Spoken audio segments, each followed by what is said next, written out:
2019 সালে হাজী মোহাম্মদ শহীদুল্লাহ ভাইয়ের সাথে আমার আরেকটা সংগঠনের কাজ করার সুযোগ হয়েছিল। সেটা হলো প্রিপেড মিটার সংযোগ প্রতিরোধ কমিটি।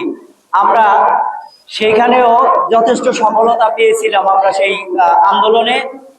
এবার নতুন করে আবার নাসিকের অন্তর্ভুক্তিকরণ কমিটিতে হাজী মোহাম্মদ শহীদুল্লাহ ভাইয়ের সাথে কাজ করার সুযোগ হয়েছে। যাই হোক, আমি আমার ধারণা মতে 2019 সালে প্রায় 5-6 বছর পূর্বে থেকেই আমি দেখেছি কুতুবপুর ইউনিয়ন নাগরিক কমিটির একটা ব্যানারে আজকের এই নাসিকের অন্তর্ভুক্তিকরণ বা সিটি কর্পোরেশন, কুতুবপুর ইউনিয়নকে সিটি কর্পোরেশনের আওতাভুক্ত করার ব্যাপারে একটা জোরালো প্রতিবাদ দেখা গিয়েছিল।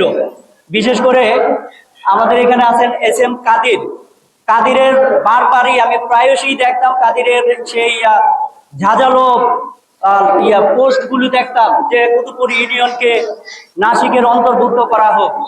বারবার আমি দেখেছি, অনেকবার দেখেছি, বহুবার দেখেছি কাদিরের এই ঝাঁঝালো জোরালো বক্তব্য, জোরালো পোস্ট। তো যাই হোক, এখন সময় বদলে গেছে। এখন পূর্বে আমাদের দাবি ছিল যে কুতুবপুর ইউনিয়নকে নাসিকের অন্তর্ভুক্ত করা হোক, সিটি কর্পোরেশনের অন্তর্ভুক্ত, নারায়ণগঞ্জ সিটি কর্পোরেশনের অন্তর্ভুক্ত করা হোক। এখন এই পর্যায়ে এসে আমাদের দাবিটা কিন্তু অনেকটাই পরিবর্তন হয়ে গেছে। এখন আমরা দেখতে পাচ্ছি যে আমাদের কিছুটা অংশ, আমাদের 3টা ওয়ার্ড তারা কুতুবপুর নারায়ণগঞ্জ সিটি কর্পোরেশনের আওতাভুক্ত করতে চাচ্ছে।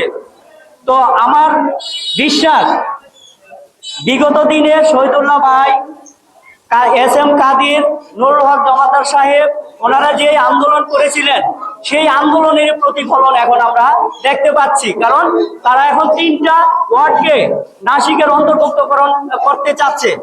তো আমাদের দাবিটা এখন সম্পূর্ণ চেঞ্জ হয়ে গেছে। আমরা যেহেতু তারা 3টা ওয়ার্ডকে নিতে চাচ্ছে, আমরা এখন আমাদের দাবি 3টা ওয়ার্ড নয়, নিতে হলে সম্পূর্ণ টোটাল কুতুবপুর ইউনিয়নটাকেই নাসিকের অন্তর্ভুক্ত করতে হবে। এই দাবি আমাদের যৌক্তিক দাবি এবং আমাদের নাগরিক দাবি। যদি 3টা ওয়ার্ড নয়, আমাদের পুরো কুতুবপুরটাকেই নাসিকের অন্তর্ভুক্ত করতে হবে। এটা আমাদের শুধু 2-4 জনের বললে চলবে না, আমাদের সকলের জোরালো ভাবে এটার বিরোধী পক্ষে আমাদের মতামত দিতে হবে, আওয়াজ তুলতে হবে এবং জানিয়ে দিতে হবে সরকারকে, জেলা প্রশাসককে যে আমরা সম্পূর্ণ কুতুবপুর ইউনিয়নকে নাসিকের অন্তর্ভুক্তি চাই। যাই হোক, সময় বেশি নাই, আমাদের নামাজের সময় হয়ে যাবে, আমরা প্রায় শেষ পর্যায়ে।